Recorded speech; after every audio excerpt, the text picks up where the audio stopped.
इस देश को मजबूत बनाने में लगे हैं साथियों, और इस देश को समृद्धि की ओर ले जाना।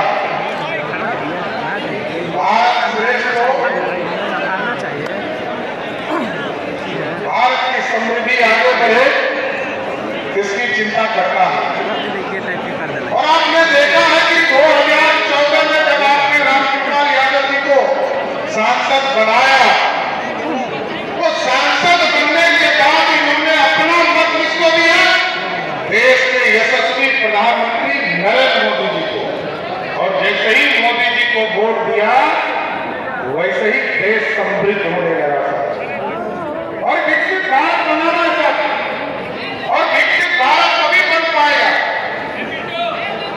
जब हम लोग भाजपा को समर्थन करें, एनडीए को समर्थन करें।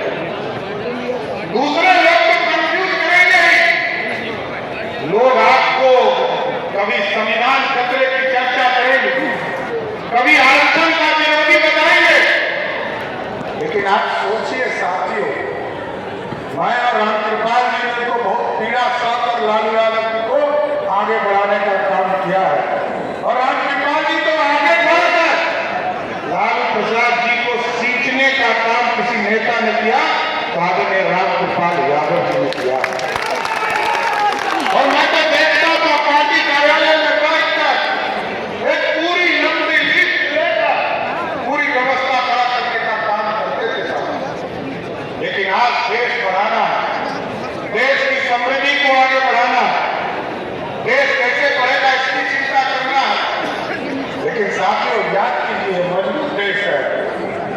मैंने कहा 12वां स्थान से 5वें स्थान पर लाया। और आज देश के यशस्वी प्रधानमंत्री जी भारत को श्रेष्ठ बनाने में लगे हैं, मेक इन इंडिया का सपना देख रहे हैं।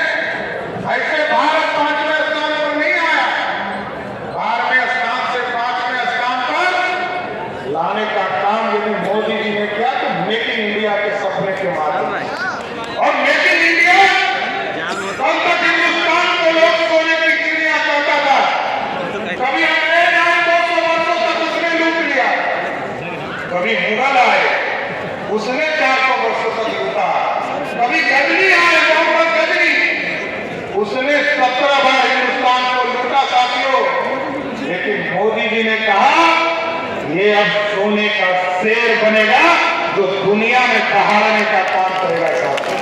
ये भारत देश बनाना। लेकिन कुछ लोग ये चिंता करते हैं कि उनके परिवार के लोग आगे नहीं आ पाए। लालू जी रोज कह रहे हैं कि संविधान खतरे में, आरक्षण खतरे में, लेकिन वो बताते नहीं कि खतरा में कैसे है। मोदी जी को 10 साल हो गया साथियों, 10 साल। और 10 साल में मोदी जी का कोई परिवार नहीं जानता है। लेकिन दूसरी तरफ आरक्षण को याद कीजिए साथियों, 1990 से लेकर 2005 तक, 2001 में भी मुखिया का चुनाव हुआ, 2002 में भी वार्ड काउंसिलर का चुनाव हुआ, एक व्यक्ति को आरक्षण नहीं मिला, चाहे वो दलित समाज